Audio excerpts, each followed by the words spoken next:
मला त्या काल बघायला आलेल्या पोरासोबत लग्न नाही करायचं. का बरं? त्यांच्याकडे शेती नाही का? अगं मस्त त्यांच्याकडे 200 एकर शेती. बरं, सरकारी नोकरी नाही का?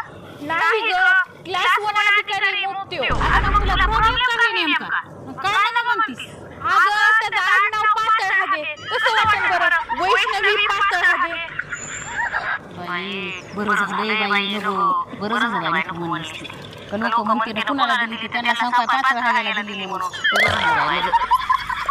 धर ह्यो फोन आणि त्यांना फोन करून सांग आमची पोरगी नाही द्यायची म्हणून. कसं काय फोन आला आमचा? हॅलो हॅलो, 5 वेळा बोलतेत काय? हो हो पातळ हजर बोलतो बोला की. ते आमची पोरगी द्यायची नाही तुमच्या इथं. कशामुळे? काय नाही द्यायची. काही काढू नका आता डबल पुन्हा. बरोबर.